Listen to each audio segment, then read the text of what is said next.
Agora, a restrição demasiada é o que o governo está fazendo. E o que mais me deixa triste é que eu já fui lá, Vossa Excelência já foi, o Alden já foi, Belisque esteve lá recentemente, e os ministros tratam a gente tranquilo, como se não, está tudo resolvido, a gente sai de lá com um compromisso firmado e pasmem Vossas Excelências, quem está determinando isso são os assessores.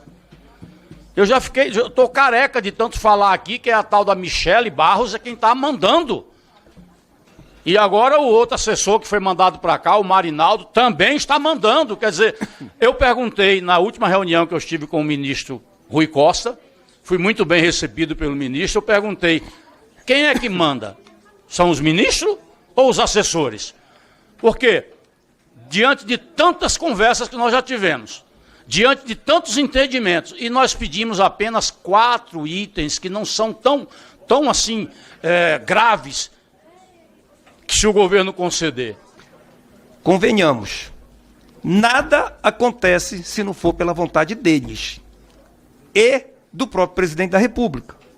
Então, usar os assessores como bucha de canhão para dizer que é eles que estão determinando, não me parece que é um posicionamento correto, porque na verdade é um posicionamento deles. Eles querem tirar uma de bom moço no momento de atender os deputados federais, que são representação de toda esta comissão, que se dirigem lá para, de uma forma, conversando, resolver o problema dos clubes de tiro, dos CACs de todo esse país, e eles tratam de uma forma enganosa, e quando vocês saem de lá eles fazem diferente, isso nós não podemos aceitar. Querer colocar os horários de clube de tiro como se fosse cassino. Clube de tiro não é cassino, Faú. Clube de tiro tem que funcionar no horário comercial como qualquer outro. Os atiradores de precisão, aqueles que se utilizam para competição, eles têm que treinar todos os dias em horário comercial. Eles não podem ir à noite. E aqui eu não estou falando nem sequer desses armamentos serem transportados durante o período noturno no final de semana. O perigo que é.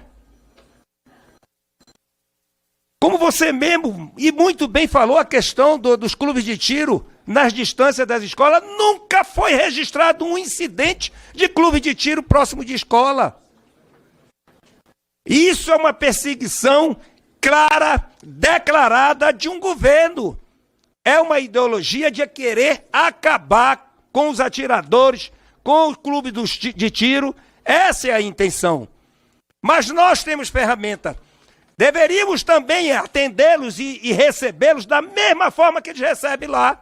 Na hora que eles correm para cá com os assessores dele para que transformem convocação em convite, a gente diz, não, nós vamos transformar em convite. Na hora de votar é convocação. Fazer o mesmo que eles fazem com a gente. Porque se nós não atacarmos da forma que eles atacam, nós vamos só fazer sim senhor, sim senhor. E eles vão empurrando do jeito que eles querem. Esta comissão, senhor presidente, é uma que mais tem força dentro dessa casa. E é uma que eles mais temem dentro dessa casa. E nós precisamos utilizar dela para que a gente possa fazer com que eles respeitem os deputados, principalmente os deputados que aqui estão. Nós, que somos de uma ala conservadora, que somos pessoas que praticamos tiro, que eu como CAC, inclusive, possuo arma nesse sentido, não posso aceitar de que nós estejamos sendo massacrados por um governo através dos ministros e os assessores dos ministros. O meu assessor, Faú, não faz o que eu não mande ele fazer. Porque se fizer, está fora. É assim que funciona. Então, meu presidente, concluindo, e o senhor, que tem a força, inclusive, de fazer essa ponte de podermos estar lá. Porque se eu tiver que reunir lá no Ministério, eu vou falar exatamente isso. Vocês tratam uma coisa aqui e quando a gente vira as costas, a coisa é outra. Vocês querem publicar um decreto que vai acabar com o clube de tiro, que vai acabar com todo mundo. Então, senhor presidente, peço a sua interferência e, se for preciso, nós convocarmos, solicitar, meter requerimento para convocar, como o próprio Faú diz, vamos fazê-lo. Obrigado, senhor presidente. Muito obrigado, deputado. Eu acho que o grande erro nosso foi no Senado, quando o projeto de decreto legislativo estava na eminência de ser aprovado. O senador Jacques Wagner liga para o presidente Lula, assume um compromisso e mesmo assim, veja a que ponto se chega a coisa. O presidente Lula, eu estava do lado, quando falou assim, pode assumir o compromisso. Jacques Wagner, da sua terra. Aí a coisa entrava de novo, graças, aí eu digo de novo, ao Marivaldo e a Michele. Então quem manda são esses dois que tem que ser os ministros. Não é possível uma coisa dessa. Ou mostra que o governo não tem pulso, não tem personalidade, e não tem autoridade sobre seus assessores. Não faz sentido. De qualquer forma, para a informação dos senhores, em virtude desses impasses, para vocês terem uma ideia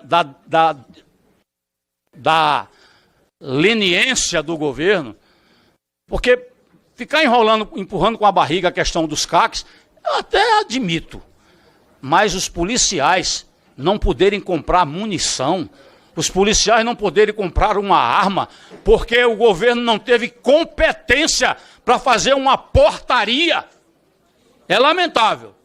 Com as polícias militares e bombeiros foi a mesma coisa. Nós fizemos uma comissão aqui, fomos lá e o ministro da Defesa resolveu o assunto. Mas a justiça não resolve. E é exatamente esse signatário que quer mandar uma PEC da segurança pública aqui para nós. Nós não vamos aceitar. E nós temos força para isso e nós não vamos aceitar. Concedo a palavra ao deputado Capitão Alden.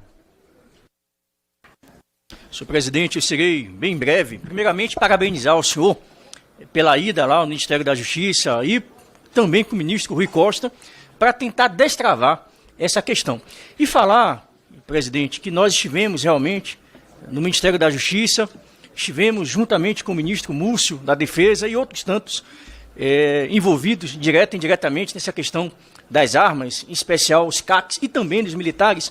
E até hoje, pasmem, meses após a edição daquela portaria do Exército, a Polícia Militar da Bahia ainda não concluiu com o seu parecer interno, com sua portaria interna.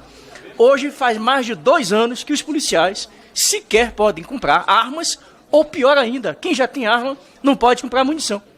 Todos os dias, presidente, eu recebo mensagens de policiais, bombeiros militares, que estão impossibilitados de poder ou trocar a sua arma de fogo ou adquirir uma nova, caso ainda tenha a possibilidade de assim o fazer, ou mesmo comprar munição para os seus treinamentos. Isso é uma vergonha, isso é um absurdo. Eu espero que o Comando-Geral da Polícia Militar possa, nos próximos dias, resolver essa pendência. A portaria do Ministério da Justiça já foi estabelecida.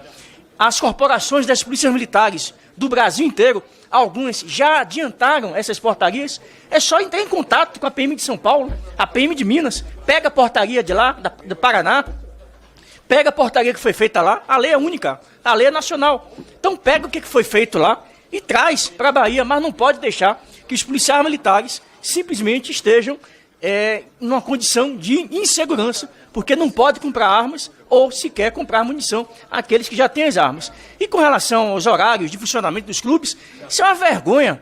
Eu entendo que se fosse um clube, um bar, um restaurante, quem é policial sabe que em determinados horários de funcionamento de bares e ou restaurantes, em algumas localidades, pode haver relação entre mortes, entre violência e número de ocorrências policiais associados ao consumo de álcool ou outras drogas.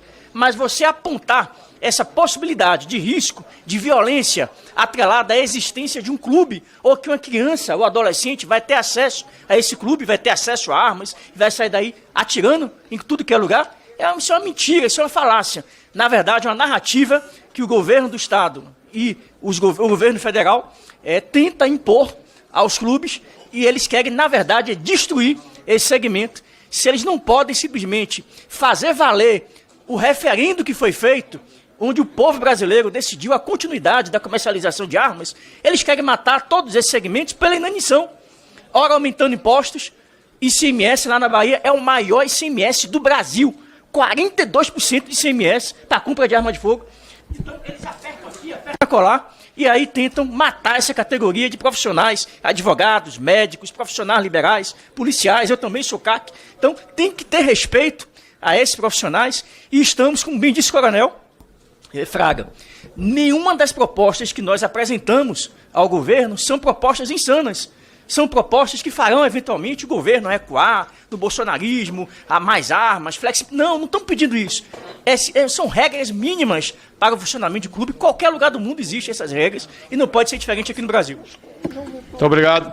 Antes de passar para o Sanderson, para vocês terem uma ideia, um dos quesitos que a gente pede, viu, Éder Mauro? Eu falei para ele, ministro, se o senhor tiver 5 carros, eu tenho que pedir 5 habilitação do senhor? Ele falou, não, claro que não. Eu falei, é o que estão querendo fazer com os CACs.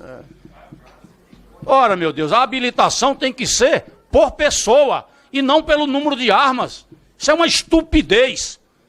Quem fez isso não entende nada de armamento e não sabe nem quantas balas tem um revólver 38. É essa tal de Michele e o tal de Marivaldo. Marivaldo. Nós estamos sendo humilhados aqui por coisas absurdas, como, por exemplo, a gente convocar um ministro e ele não comparecer. Mas qual é o grande motivo disso? Nós não temos presidentes dessas casas. Nós não temos presidente da Câmara dos Deputados. Nós não temos presidente do Senado Federal. Tem a CPI do abuso de autoridade com todas as assinaturas de deputados. Até hoje não foi instaurada a CPI do abuso de autoridade pelo presidente Arthur Lira. O presidente do Senado, Rodrigo Pacheco, sequer pauta o impeachment do ministro Alexandre de Moraes, ou de um ministro do STF. Então nós não temos presidentes.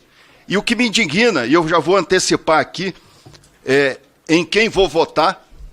Desculpa, eu não significo nada dentro da Câmara dos Deputados, sou apenas um deputado de primeiro mandato, mas eu só vou votar para presidente da Câmara aquele que for homem de vir à tribuna da Câmara dos Deputados e dizer que vai se comprometer a lutar pelas prerrogativas dos deputados, o respeito ao artigo 53 da Constituição Federal, a anistia do 8 de janeiro, porque senão a gente não vende nosso voto, a gente faz uma oposição aqui firme e honesta contra esse descondenado Lula. Nós não aceitamos emenda parlamentar, nós não aceitamos cargos federais, fazemos uma oposição limpa e honesta. Agora, para presidente da Câmara, nós vamos vender nosso voto por cargos na mesa, em comissões? É isso mesmo que nós vamos fazer? Eu fui treinado para isso, eu prefiro morrer lutando do que me entregar. Então, a culpa disso tudo que nós temos vivendo hoje aqui, de um parlamento fraco, é por culpa que nós não temos presidentes dessa casa. Os ministros do STF estão se lixando para a gente, porque sabe que numa ligação para o presidente Arthur Lira, uma ligação para o Rodrigo Pacheco, acabou. Então, eu sinceramente, eu irei votar num cara que chegar lá em cima, no plenário, e falar assim, eu vou defender o parlamento. Eu vou defender as prerrogativas dos deputados. Eu vou defender o artigo 53. Eu vou pautar a anistia do 8 de janeiro. O que adianta, para terminar, presidente? Nós temos a presidência da CCJ, porque foi votado no Arthur Lira. O cara chega, tira o projeto da anistia e fica por isso mesmo. Então, o que adiantou a presidência da CCJ? O que adiantou a presidência da Comissão de Segurança se a gente convoca o ministro e fica por isso mesmo? A todos nós aí. Obrigado, presidente.